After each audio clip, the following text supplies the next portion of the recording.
for staying with us. So, in our president's speech for the Eid al-Maulud celebration, he said that our insecurity is declining. And of course, Nigerians went to social media to say, is this true or not? What are your thoughts on this? And he was referring to the fact that I think it was Garba Shehu that was speaking on behalf of the president, saying that we should stop saying that there's a rise in terror and attacks. That we should be talking about there's a decline. And my question, therefore, to Nigerians, is there indeed a decline? You can't tell me what to think or what to say based on the reality I experience is what I will say. So telling Nigerians not to say the increasing insurgency or the increasing insecurity, it has to be based on the metric. So he might have the data that Nigerians don't have. What Nigerians need is for him to give us metrics, raw data.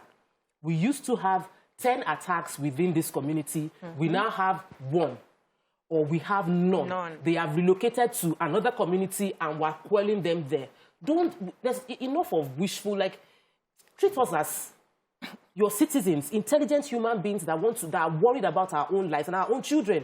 We are worried about our children. We're worried investors are worried about bringing in their money. Every day I try to convince people that there is peace here, or they say what they see. So I understand the fact that we need to paint the accurate picture. And most of the time, what is being projected is not an accurate picture of the challenges and the victories we have.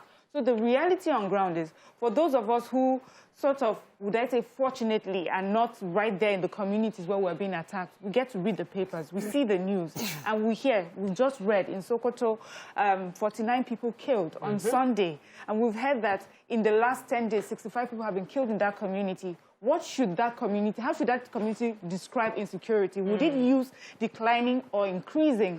So that's the thing. We need to put in perspective the realities on ground. Before you come out and say something like, say it like this and say it like that, did you feel the pulse of the people who are in the middle of this? There are a lot of villagers that are being sacked from their villages, who are finding survivors from somewhere else. They can't go to the farms. They can't go to their homes. Did you feel their pulse? Did you test them to see, has it reduced? Or are you seeing the result of what we have been doing? Can they now go back to the farms? Can they fish and everything before you tell us, don't call it, call those things that be not as though they were. The time will come for that. But the most important thing for me is that you ensure that you're doing the work and your results will speak for you. Don't worry. The people will pick up when they start seeing the results. I lived in Northeast, and I can tell you for free that there are still areas that are not accessible as we speak. I'm not giving you what I read on the internet. Now, don't forget that the present president at a point in time was appointed by Boko Haram to be their negotiator, and that they should negotiate when he was not president. So you do not expect to set exams for yourself and mark it yourself. You won't mark yourself down. So it's not appropriate for the president to appraise himself. Right. Oh, wow. Okay. Now, let me read specifically what the president's speech said, because he's also talking to the media houses, asking that we have to change the way we phrase this. So for those of you who haven't read this article, let me read it to you. He said that the government fully expects and intends for the trends of the attack on the insurgency to continue, and calls on the media to address the tone, content, and standards of reporting into insecurity and safety measures.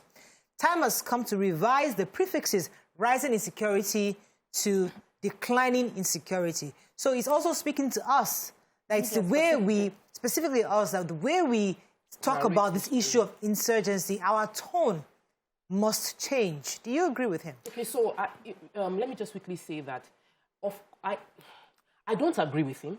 And the reason I don't agree with him is because I feel that he does not understand that we are also living in the country and we're also feeling it. Like, my husband traveled to Benin and we were praying. I wanted him to just fly and come back because I just felt like, let's just shorten that time frame you are on the road, because we've had several cases, even someone we know who was on his way back from Benin and he got kidnapped. So we are not, we're also feeling it. Having read that, I think what the government is trying to say, maybe, is my opinion, that you want us to balance the conversation.